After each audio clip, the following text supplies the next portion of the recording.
كون هذا الملف طال انتظاره وبحاجة إلى اهتمام حكومي. بعد انتظار أهالي الأنبار تعويضات الدور المهدمة والمحروقة لأكثر من 6 سنوات، تفاجأ المستحقين بعودة جميع المعاملات والبدء برفعها من جديد حسب طلب محكمة استئناف الأنبار بتسلسل العام 2016 فصاعدا. من اللجنة الفرعية الثالثة في قضاء الفلوجة يوجد في لجنتنا تقريبا 14,000 معاملة، 7,000 معاملة منجزة وقابلة للرفع، وحسب توجيهات رئاسة محكمة الاستئناف في محافظة الأنبار تحددت الرفع بسلة الأسبقية على تاريخ الغلق وليس لتاريخ الدعوة، فمعاملات 2016 الأسبقية في الرفع بعد إكمال كافة إجراءاتها من صحة صدور الدعوة والتعهد الخطي أمام القاضي وصحة صدور السند. مواطنو محافظة الأنبار بدورهم ناشدوا الجهات الحكومية المركزية والمحلية بالإسراع بإطلاق التعويضات وإنهاء هذا الملف الذي طال انتظاره ومصيره مجهول. طبعا ويا أجواء الصيف اللاهبة ودرجات الحرارة المرتفعة اجينا الى دائرة التعويضات بمدينة الفلوجة، لقينا الموظفين دا يشتغلون والحمد لله والشكر. المعاملات من 2017 لحد 2023 هسه احنا الناس اللي دا تستلم يا اما 50 يا اما 100 واحد، والمعاملات آلاف مؤلفة.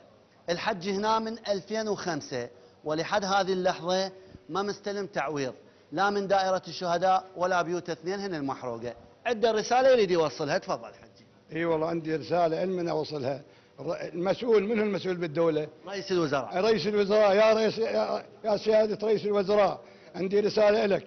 اني من اهل الفلوجة معاملتي إيهاية ومن 2005 وانجرحت 3 مرات وعندي عجز 65% وإيهاي معاملتي، شوفها بعينك، باوع عليه اصابات إيهاي بجسمي وهذا عندي عوض 65% وهاي معاملتي ولحد الان ما لي اي شاره. دار 2 قصبت، اللي دار 2 قصبت، معاملات 2 ولحد الان بالرفع، ومعامله مال جريح بالدائره السياسيه مال شو اسمها الرئيس مؤسسه شهداء، ما مؤسسه جرحى، انا جريح الشهداء اي جرحى جريح وعنده عجز 65%. من جانبها دائره تعويضات الفلوجه بجميع كوادرها تواصل العمل على انجاز المعاملات التي يبلغ عددها 15,000 معامله، ولم يتم التسليم سوى 1500 مستفيد.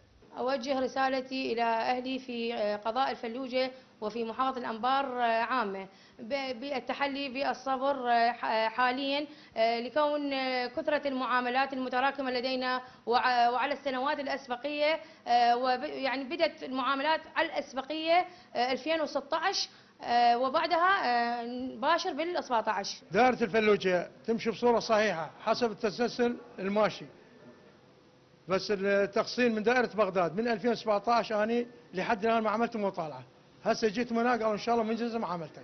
لقناة الطليعة الفضائية صباح الطائي، الأنبار.